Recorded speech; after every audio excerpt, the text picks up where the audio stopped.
வேண்டிய அவசியமே இல்லைங்க. மரணம் ஒவ்வொரு மனிதர்களுக்கு வரும் என்பதற்கு மாநாடு நடத்த வேண்டிய அவசியம் இல்லை. எத்தனையோ பேர்களை இழந்து விட்டோமே குடும்பத்தில். சென்ற மாதம் நம்மோடு இருந்தவர்கள் இந்த மாதத்தில் நம்மோடு உண்டுமா? கடந்த ரமலானில் நம்மோடு நோன்பு நோட்டவர்கள் இந்த ரமலானில் நம்மோடு உண்டுமா?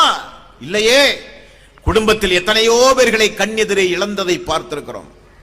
எத்தனையோ பேர்கள், நண்பர்கள், உறவினர்கள், தாய், தந்தை, மனைவி, மக்கள், கணவன், மனைவி, எத்தனையோ பேர்களை பூமியிலே இழந்திருக்கிறோம். அவைகளை எல்லாம் பார்த்து கூட நமக்கு ஒரு பாடம் வேண்டாமா? நிரந்தரமாக பூமியிலே வாழ முடியுமா? அப்படி ஒரு வாய்ப்பு இந்த பூமியில் யாருக்காவது உண்டுமா? நபிமார்களே இந்த பூமியில் குறிப்பிட்ட காலத்திற்கு பிறகு மரணித்து விட்டார்களே, நாமெல்லாம் எம்மாத்திரம்? எல்லோருக்கும் தவிர்க்க முடியாத ஒன்று மரணம் என்பது. அந்த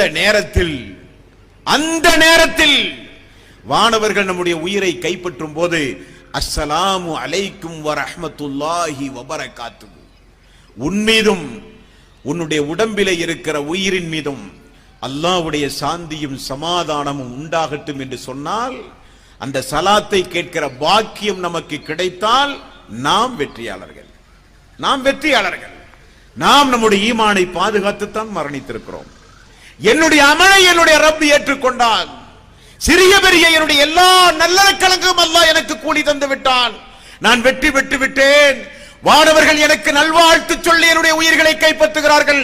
நான் வெற்றி அடைந்து விட்டேன் என்கிற அந்த ஒரு செய்தி கடைசி நிமிடத்தில் நம்முடைய காதுகளிலே விழுகிறது பார்த்தீர்களா? அதுதான் நம்முடைய இறுதி வெற்றிங்க. அதுதான் நம்முடைய இறுதி வெற்றி. இந்த உலகத்தில் முஸ்லீமாக வாழ்வது முக்கியம் அல்ல, மரணம் அதை சார்ந்து இருக்க வேண்டும்.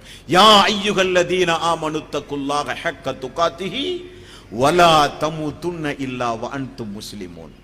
ஈமான் கொண்டவர்களே, அல்லாஹுவை பயப்பட வேண்டியவாறு உண்மையாக பயப்படுங்கள். அல்லாஹ்வுடைய வார்த்தை. முஸ்லீமாகத்தான் நீங்கள் மரணிக்க வேண்டும்.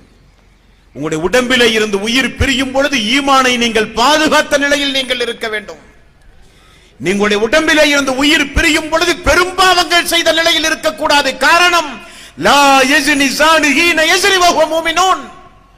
விபச்சாரம் செய்யும் போது ஒரு மனிதன் மூமினே கிடையாது, அவனிடத்தில் ஈமான் கிடையாது.